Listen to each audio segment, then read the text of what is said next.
12 thrones floated in a perfect circle, each one carrying a ruler who commanded billions of souls across the stars. They had gathered on Serenith Station for the Centennial Exhibition, where the greatest species displayed their finest achievements. For 100,000 years, this tradition had celebrated progress. Today, it would celebrate something else entirely. Ambassador Priya Nair stood at the entrance of the Grand Convocation Hall, her simple gray suit looking plain against the shimmering robes and crystalline armor of the alien dignitaries. She was 58 years old, with gray streaks in her black hair and calm brown eyes that had seen enough diplomatic disasters to fear nothing anymore. Humanity had only discovered faster-than-light travel 15 years ago. In galactic terms, they were infants learning to crawl while giants walked among them. The Selenari Empress, Ithara, watched Priya enter with barely hidden amusement. Her species had mastered energy manipulation 50,000 years before humans had learned to stand upright. To her, inviting Earth to participate was a kindness like allowing a child to sit at the adult table. The human representative may present when ready, announced High Arbiter Selvon of the Cortity. His species existed as pure computation, minds born from mathematics itself. They had never possessed physical bodies until they built themselves mechanical shells to interact with lesser beings. Priya walked to the center of the hall. Around her, the other species had already displayed wonders beyond imagination. The Thranians showed a device that could rewrite genetic code with a thought. The Morvalan crystalline beings demonstrated architecture that existed in 11 dimensions. The Selenari unveiled a star in a bottle, a miniature sun that could power a planet for eternity. And now it was humanity's turn. Priya placed a simple wooden cart on the presentation platform. Attached to it were 4 round objects made of carved stone. Silence filled the hall. This, Priya said, is a wheel. Empress Ithara leaned forward on her floating throne. I do not understand. Is this a symbolic offering? No, your radiance. This is one of humanity's oldest inventions. We created it approximately 5,000 years ago. Grand Curator Belash of the Thranians activated his recording devices. He was obsessed with documenting technological evolution across species. Forgive my confusion, Ambassador. You bring us a circular object attached to a platform. What does it do? Priya pushed the cart. It rolled smoothly across the floor. More silence. It reduces friction, Priya explained. Instead of dragging heavy objects, you roll them. A child can move what 10 adults could not lift. High Arbiter Selvon's mechanical eyes flickered. This is your great invention? A method of transportation that requires physical contact with a surface? We achieved gravitational displacement 4 million years ago. I know, Priya said. That is precisely why I brought this. She touched a control on her wrist, and a holographic display appeared above the cart. It showed data compiled from every species in the Galactic Concordat. In preparation for this exhibition, Earth scientists studied the technological histories of all 12 ruling species. We found something remarkable. She paused. None of you invented the wheel. The hall erupted. Absurd. Empress Ithara rose from her throne. The Selenari have crafted technologies you cannot comprehend. You suggest we could not create something so basic. I suggest you never needed to, Priya replied calmly. Your ancestors developed anti-gravity before they developed ground transportation. Why would they invent the wheel when they could simply float? Belash was scrolling frantically through historical records. His forearms trembled. She is correct. There is no mention of rotational transportation assistance in Thranian development. We engineered biological flight before we walked significant distances. The Chordati were born as energy patterns, Selvon added slowly. We constructed our first physical shells with levitation already integrated. We have no concept of ground-based movement limitations. One by one, the rulers checked their own histories. One by one, they found the same absence. The will did not exist anywhere in the galaxy except Earth. Priya let them process this before continuing. Humans evolved on a harsh world with heavy gravity and no natural ability to fly or float. We had to move things the hard way. So we invented solutions that required no external power, no advanced materials, no scientific knowledge beyond observation.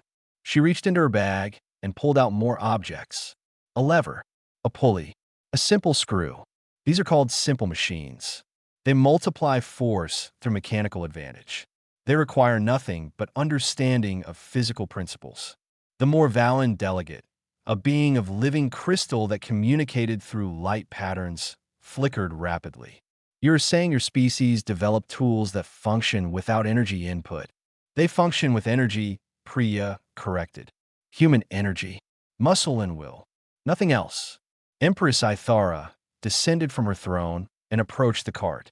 She stared at the wheels as if they were alien artifacts from beyond known space. In a way, they were. "Why bring this to us?" she asked quietly. "Why show the rulers of the galaxy that humans invented something we did not?" Priya met her eyes without flinching. "Because, Your Radiance, in 3 days I will show you why that matters. And I suspect none of you will find it amusing." The Empress held her gaze for a long moment.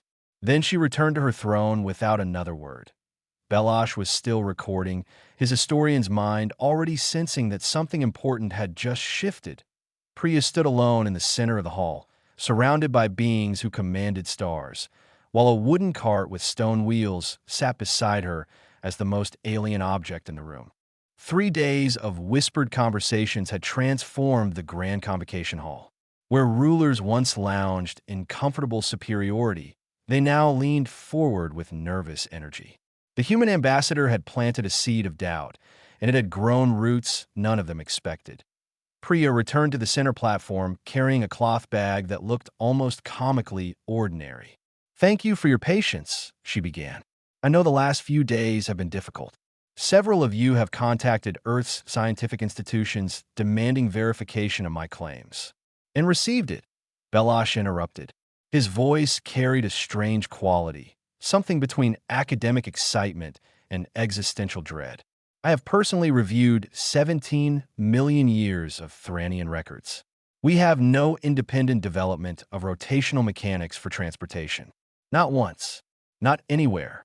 Empress Ithara waved a dismissive hand, but her eyes betrayed her concern. "So humans invented a round object before we did. This proves nothing except that your primitive world required primitive solutions." "You are absolutely correct, Your Radiance." Priya reached in her bag and withdrew a long metal bar. "Which is why I want to show you this. It is called a lever." She placed the bar across a small triangular block, then set a heavy stone on one end. "Would one of your guards attempt to lift that stone directly?" Ithara gestured, and a Selenari warrior stepped forward. The stone weighed perhaps 40 kilograms. The warrior gripped it and lifted it easily with one hand. "Selenari are enhanced with energy fields that multiply our strength," Ithara explained proudly. "We do not struggle with weight." "Of course." Priya nodded respectfully. "Now, please deactivate those enhancements and try again." The warrior hesitated, looking to his empress. She nodded curtly.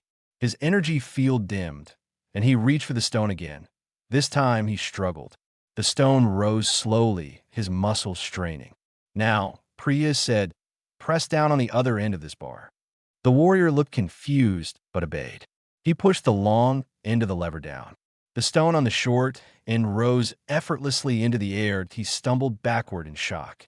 "What trickery is this?" he demanded. "I felt almost no resistance. No trique, mechanical advantage." Priya moved the fulcrum point. "By changing where the pivot sits, I can multiply your force." A child could lift that stone with a right lever arrangement. Belash was recording everything, his forehand shaking. "This requires no power source, no enhancement, no technology beyond shaped metal and understanding." "Correct." High Arbiter Selvon's mechanical body made a clicking sound that Priya had learned indicated deep processing. "Ambassador, the Cordity abandoned physical manipulation 4 million years ago because it seemed inefficient. We built energy solutions for everything. You're telling me that raw physics contains force multiplication that we simply overlooked." "You did not overlook it. You never needed to find it." Priya pulled out more items from her bag.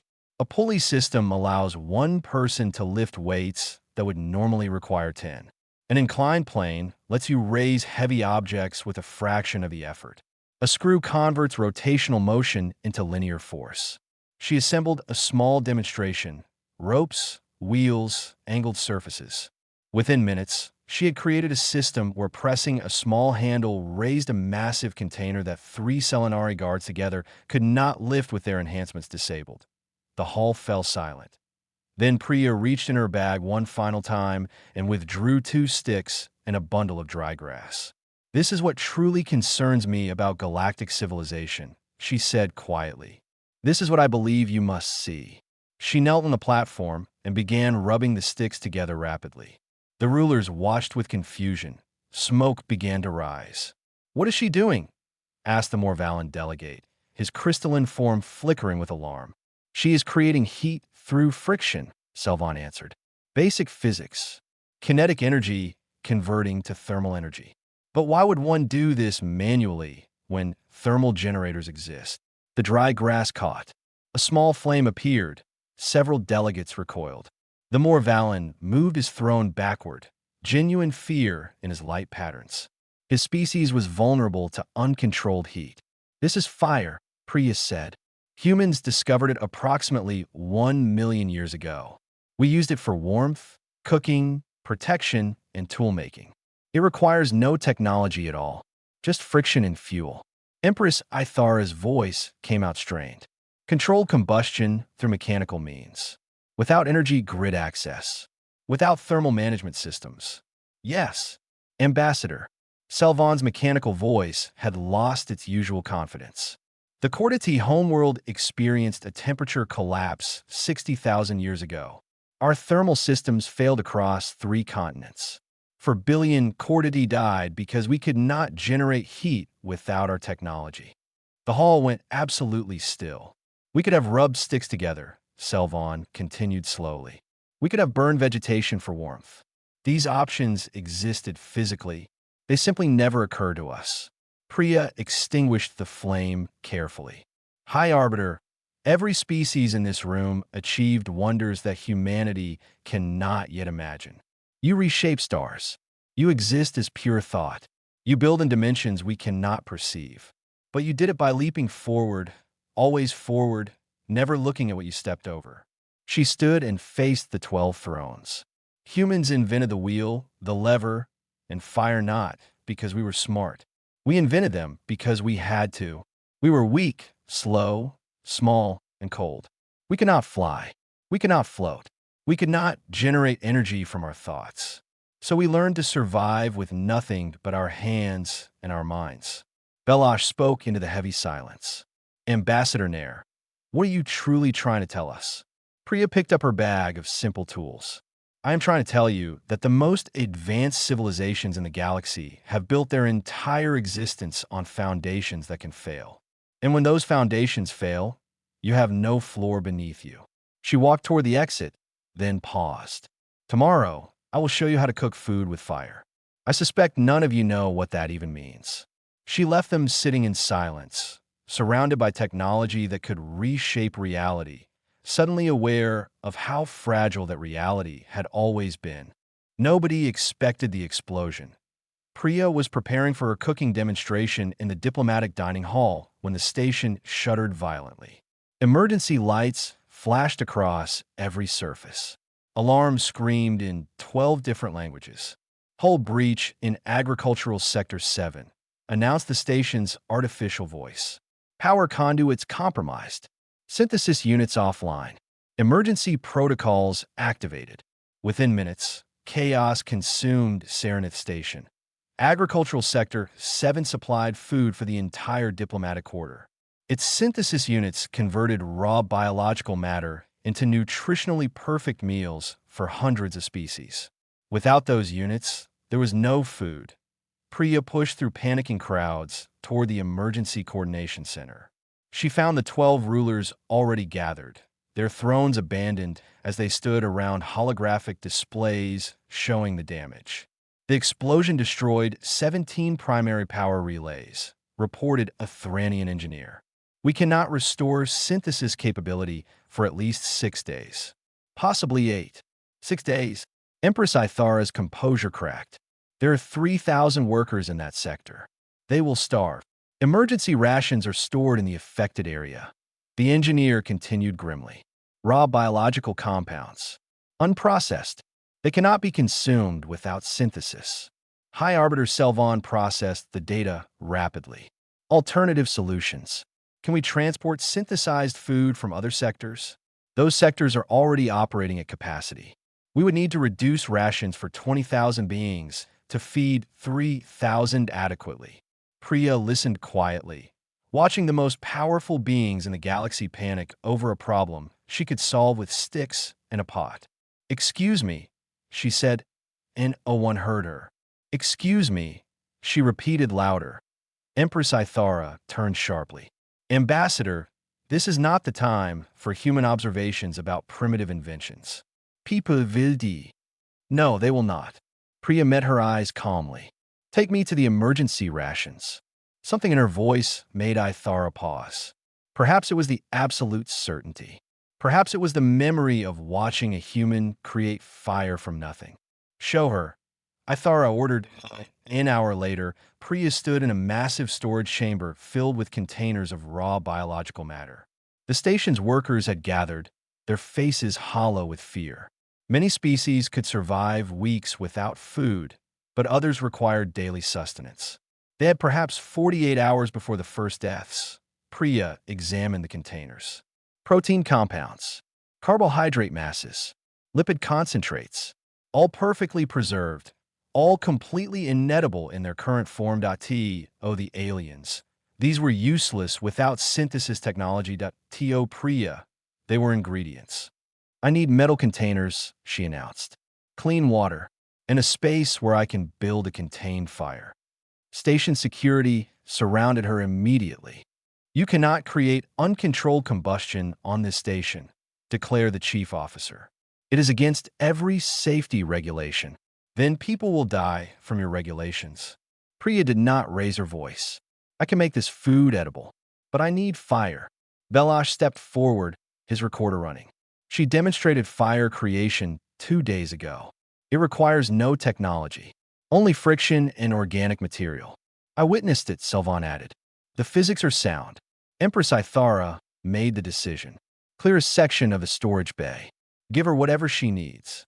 If she causes damage, I will take responsibility." Within 2 hours, Priya had constructed a simple cooking station. Metal containers served as pots. Clean water filled them. And in the center, a carefully controlled fire burned in a containment ring she had built from storage crates. The station workers watched in terrified fascination. Priya selected protein compounds and dropped them into boiling water. She added carbohydrate masses, then lipid concentrates. She stirred with a metal rod, adjusting the heat by adding or removing fuel. The smell hit them first. 3,000 beings who had only ever known synthesized nutrition suddenly experienced the aroma of cooked food. It triggered something ancient in species that had long forgotten their origins. Several workers began crying without understanding why. "What is that?" whispered a young Thranian worker. "That," Priya said, "is dinner." She served the first bowl to a Selenari woman who was trembling from hunger. The woman stared at the strange mixture, steam rising from its surface. "It will not harm you," Priya promised. "Humans have eaten this way for 1,000,000 years." The woman lifted the bowl to her lips. She drank. Her eyes went wide. "It tastes," she struggled for words. "It tastes like something. Not just nutrients. Something more." She finished the bowl and immediately asked for another. Priya cooked for 18 hours straight. Station workers joined her, learning the basic principles. Boil water. Add ingredients. Apply heat until done. So simple that human children mastered it. So alien that galactic citizens wept when they finally understood. Empress Ithara arrived near midnight. She stood at the edge of the cooking area, watching her subjects eat food that required no technology to create. "Ambassador." Her voice was quiet. "My empire spans 4,000 worlds. We have 1,000,000,000,000 citizens. If our synthesis network failed, we would have no alternative. None. Priya handed her a bowl. Ithara stared at it for a long moment. Then she drank. This is what we lost, she said softly. This is what progress cost us. You did not lose it, your radiance. Priya began preparing more food. You simply forgot it was possible. There is a difference. Can be relearned. Priya looked at the Selenari workers now taking turns at the cooking fire. Their fear transformed into something like wonder. It is being relearned right now. The fire burned through the night. Feeding thousands who had never known hunger could be answered with anything but machines.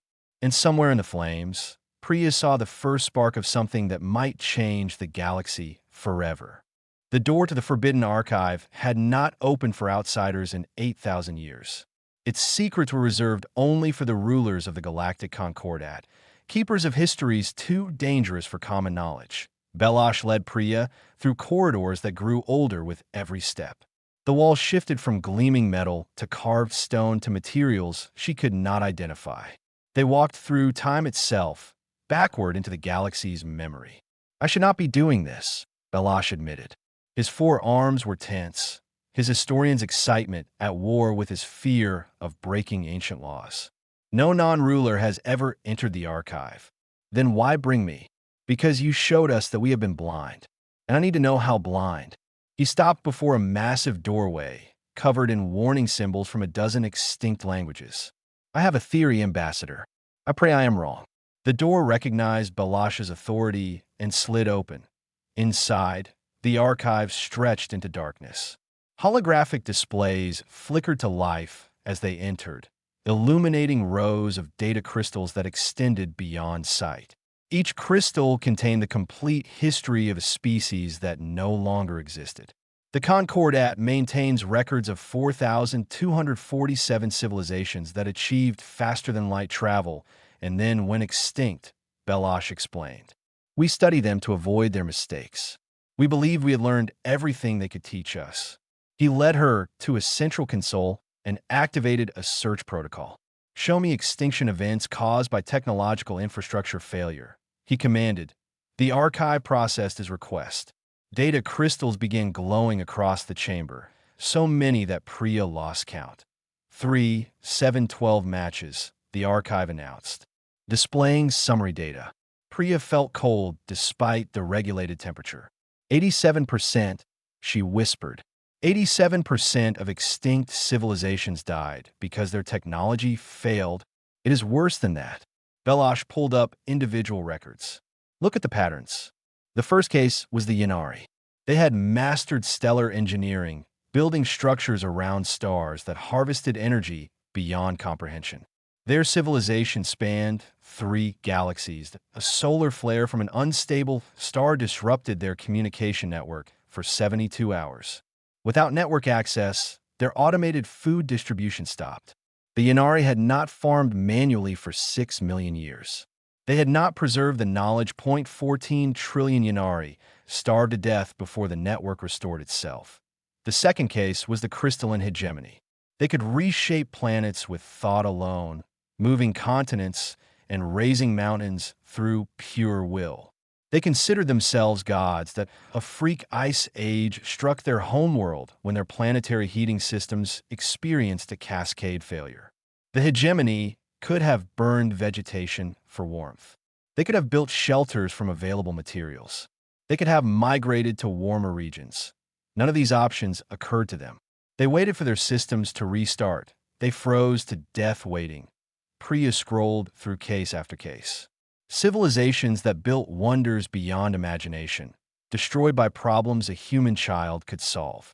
Power failures, food shortages, temperature changes, simple challenges that required simple solutions none of them possessed. They all leaped forward, she said softly. Just like you described. They developed advanced technology without mastering basic survival. It is worse than that. Belash's voice trembled. They actively forgot. Look at this. He showed her the Venathi, a species that had actually developed fire and basic tools early in their history. As they advanced, they considered such knowledge primitive and embarrassing. They deleted it from their educational systems.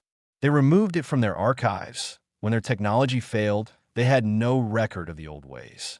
No one remembered how their ancestors had survived. They went extinct trying to reinvent solutions their great-grandparents had known. This is what progress looks like without wisdom, Belash said. We do not build upon our foundations. We abandon them. Priya sat heavily in the nearest chair. The Concordat, your people, the Selenari, the Cordati, you are following the same path. I believe so. That is why I brought you here. He pulled up one final record. This is what truly frightens me. The species had no name in the archive, only a designation number. They had achieved everything the current Concordat had achieved. Energy manipulation, consciousness transfer, dimensional engineering, reality shaping. Then their infrastructure collapsed completely. Every system failed simultaneously. Within 3 generations, they regressed to pre-technological existence. Within 10 generations, they went extinct because they could not build basic shelter or gather food without assistance. They forgot how to survive, Priya realized. Not just the advanced knowledge. Everything. The knowledge was not stored in their minds or their culture. It was stored in their technology. When the technology died, so did everything they knew. Belash turned to face her directly. Ambassador Nair, humanity has only been spacefaring for 15 years. You still teach your children how to build fires. You still know how to grow food manually. You still possess the knowledge that every advanced species has abandoned. We almost lost it too, Priya admitted. There was a time when we thought basic survival skills were obsolete. Then we realized that obsolete knowledge is just knowledge waiting to become essential again. How did you preserve it? Priya thought of her grandmother teaching her to cook over an open flame. Her father showing her how to build a shelter from fallen branches. Skills passed down not because they were needed, but because they were human. We remembered that we were once weak, she said. We remembered that the universe does not care about our technology. And we decided that no matter how far we advanced, we would never forget how to survive with nothing. Belash was silent for a long moment. Can you teach us? He finally asked. Priya looked at the thousands of glowing crystals, each one a monument to a civilization that had forgotten how to live without machines. Yes, she said, but it will require the most advanced species in the galaxy to admit they need lessons from the most primitive. Belash almost smiled. After what you showed us with fire and cooking, I believe that admission has already begun. The simulation chamber occupied an entire level of Serenith Station. It could recreate any environment, any condition, any challenge. For 10,000 years, it had trained soldiers and tested equipment. Today, it would test civilizations. Priya stood beside Belash in the observation gallery, watching 12 sealed environments below. Each one contained 50 volunteers from a different ruling species. Each one had been stripped of all technology and energy fields. No synthesis units, no communication devices, no tools beyond what could be found naturally in the simulated environment. Empress Ithara had resisted the test for 3 days before the archive records changed her mind. Now she watched her people through the observation window, her face unreadable. Begin simulation. Order High Arbiter Selvon. The environments activated. Each one presented the same challenge. A temperate forest with declining temperatures, adequate raw materials, and no technological assistance. Survival required shelter, warmth, food, and water. Basic needs that any species should be able to meet. The results were immediate and devastating. The Selenari volunteers wandered through their forest, touching trees and rocks as if expecting them to respond to commands. When the temperature dropped, they huddled together for warmth but made no attempt to build shelter. They had never conceived of construction without energy manipulation. They do not know how to stack stones, Ithara whispered. They cannot imagine that stacking stones would help. The Cordati fared even worse. Their mechanical shells were designed for levitation and energy projection. Without power, they could barely walk. The concept of using physical objects as tools did not exist in their computational frameworks. We are attempting to calculate heat generation through movement, reported one Cordati volunteer through the emergency communication system. The mathematics suggest that rubbing objects together might create thermal energy. but we cannot determine which objects or what motions would be effective. They knew the physics. They could not apply it. The Thranians showed slightly better results. Belash had been studying human history for weeks, and he had shared some knowledge with his people. A few volunteers managed to gather branches and create rough shelter frames. But when night fell and temperatures dropped further, none of them could start fire. They understood combustion theoretically. Their hands did not know the motions. "They're going to freeze," Belash said quietly. "My own people, freezing because they cannot rub sticks together." One by one, the simulation environments reported failure. Volunteers triggered emergency extraction as hypothermia set in, as hunger weakened them, as the simple challenge of existing without technology proved impossible. After 72 hours, only the Thranian environment still had active volunteers. They had built crude shelters. They had found water, but they had not managed to create fire or process food, and their strength was fading. "In simulation," Selvon ordered. Medical teams rushed into each environment. The 12 rulers watched in silence as their greatest citizens, their finest minds, were carried out defeated by a challenge that human children mastered in summer camps. Empress Ithara turned away from the window. "My empire would die," she said. "If our systems failed tomorrow, 1,000,000,000,000 Selenari would die because we cannot remember how to live without machines." "All of our empires would die," Selvon replied. "The Kordati have no biological bodies to sustain, but our mechanical forms require power. Without it, we are helpless computation trapped in frozen shells." Priya had remained silent throughout the test. Now she stepped forward. "This is not a reason for despair. This is a reason for action." "What action?" demanded a more valiant delegate. "We cannot rebuild our evolutionary history. We cannot undo millions of years of technological dependence." "No, but you can learn." Priya activated a holographic display showing a proposal she had prepared with Belash. "Earth offers the Human Resilience Initiative. We will send teachers to every Concordat world. Not teachers of advanced science, teachers of survival." The display showed curriculum outlines: fire creation, shelter construction, manual food preparation, water purification, tool crafting, basic medicine, skills that humanity had preserved through countless generations. "You want to teach the rulers of the galaxy how to rub sticks together," Ithara said slowly. "I want to teach the rulers of the galaxy how to survive when their sticks stop working." Priya met her gaze. "Your radiance, humans were not born special. We did not evolve advantages. We survived because we had no choice, and we remembered that survival because we knew our technology would eventually fail us. How long would this training require? A generation to establish the knowledge. 3 generations to make it cultural instinct." Priya paused. "Your great-grandchildren will know how to start fires. Your descendants will know how to build homes with their hands. The Concordat will finally have a floor beneath its foundations." Belash stepped forward. "I have already begun documenting Earth's survival techniques. With Ambassador Nair's assistance, I can create training programs adapted for each species. The Thranians will lead by example." One by one, the rulers considered the proposal. Pride battled pragmatism. Ancient superiority struggled against fresh humiliation. Selvon spoke first. "The Kordati request human instructors.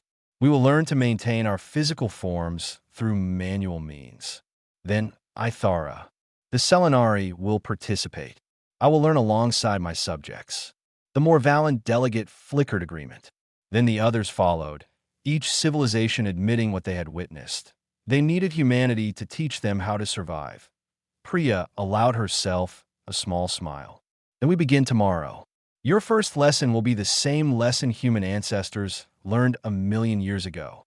She held up 2 simple sticks. How to make fire from nothing but will and friction. The most advanced civilizations in galactic history gathered around a human holding 2 pieces of wood, ready to learn what their progress had made them forget. 5 years had transformed the galaxy out on the Selenari homeworld. A young girl named Shalira knelt beside a pile of dry grass, her grandmother watching nearby. In her hands, she held 2 sticks, worn smooth from practice, She rubbed them together with determined focus. Smoke began to rise. Faster, her grandmother encouraged. Feel the heat building. The grass caught. A small flame flickered to life. Shalira shouted with joy and carefully fed the fire with larger twigs, exactly as she had been taught. Her grandmother, Empress Ithara, smiled with pride that had nothing to do with thrones or power. When I was young, Ithara said softly, I could reshape energy fields across star systems. I never imagined that watching my granddaughter create fire from sticks would mean more to me. Across the Concordat, similar scenes played out on 10,000 worlds. Human teachers had established the foundation of essential knowledge, training billions in skills their ancestors had never possessed. Survival camps taught firemaking. Schools added manual construction to their curriculum. Every citizen learned to grow food, build shelter, and purify water without technological assistance. The transformation had not been easy. Many had resisted, seeing the training as humiliating regression. Others had failed repeatedly before their bodies learned movements their minds could not imagine. But slowly, generation by generation, the knowledge took root. Priya, now 73 years old, stood before the Galactic Concordat one final time. Her hair had gone completely white, but her eyes remained sharp. 5 years ago, I brought a wooden cart with stone wheels to this hall, she said. You thought I was showing you a primitive toy. I was showing you the foundation your civilizations never built. Belash, now Grand Curator Emeritus, nodded from his seat. His 4-volume history of galactic blind spots had become required reading across every world. Today, Priya continued, I am pleased to report that the Foundation has trained over 400 billion individuals in basic survival techniques. For the first time in galactic history, technological failure does not mean civilizational death. As if to prove her point, alarms suddenly blared throughout Serenith Station. Emergency alert, announced the artificial voice. Unknown weapon detected. Electromagnetic pulse incoming. All systems will fail in 30 seconds. Panic should have followed. 5 years ago, it would have. Instead, the rulers calmly rose from their seats. All personnel, implement Protocol Ember, Ithara announced through the communication system. Manual survival procedures. You know what to do. The EMP struck. Every light went dark. Every system died. Every piece of technology on the station became useless metal and crystal. In the sudden silence, Priya heard something remarkable. The sound of people moving with purpose rather than fear. Emergency teams distributed stored torches and fire-starting kits. Kitchen crews moved to manual cooking stations where pots hung over prepared fire pits. Medical teams opened cabinets of non-technological equipment, medicines and tools that required no power. Within an hour, Serenith Station was functioning. Not at full capacity, not with its usual convenience, but functioning. People ate cooked food. Warm shelters glowed with firelight. Basic communication happened through runners carrying messages. The attack had been designed to cause collapse. Instead, it caused mild inconvenience. Priya made her way to the observation deck, where Empress Ithara stood watching her people adapt to darkness. The attackers expected us to die, Ithara said. They studied the old Concordat, the one that depended entirely on technology. They did not study the new one. Who are they? We do not know yet. Perhaps a species that hoped to conquer us while we starved and froze. Ithara smiled grimly. They will be disappointed. Below them, a group of Selenari children were teaching Cordati workers how to maintain body temperature through movement and insulation. The Cordati, in turn, were sharing computational techniques for rationing resources efficiently. Species that had once looked down on each other now learned from each other. Ambassador Nair, Ithara said formally, the Galactic Concordat owes humanity a debt we cannot repay. You gave us something more valuable than any technology. You gave us the ability to survive without it. Priya shook her head. We gave you nothing. We reminded you of what every species once knew. Survival is not a technology. It is a practice. Will you stay to see this crisis resolved? No. Priya smiled. I'm going home. My grandchildren are waiting, and I promised to teach them something important. What is that? How to start a fire with sticks. Priya looked out at the station, alive with flickering flames and human ingenuity spread across 100 species. The same lesson I taught here. The same lesson humanity will keep teaching as long as we exist. She left Serenit Station on one of the few ships with manual backup systems, watching through the viewport as the great station glowed with 10,000 small fires instead of one great power grid point 3 months later. On Earth, Priya knelt beside her grandchildren in the backyard of her family home. In her weathered hands, she held 2 worn sticks. "This is the most important thing I will ever teach you," she told them. "Not because fire is special, because remembering is special. We must never forget how to live without our tools, because one day our tools will fail. And on that day, this simple skill will save your lives." She rubbed the sticks together. Smoke rose. Fire bloomed. Her grandchildren watched with wide eyes, not knowing that the same lesson was being taught on 10,000 worlds across the galaxy. The human invention that changed everything was never the wheel or the lever or even fire itself. The IT was the wisdom to remember that survival comes before progress, and foundations matter more than heights. The galaxy had finally learned what humanity never forgot. The simplest knowledge is often the most important, and the primitive skills of ancestors are not embarrassments to outgrow, but treasures to preserve. And it all began with a woman, a wooden cart, and the courage to show the rulers of the stars that they had forgotten how to live.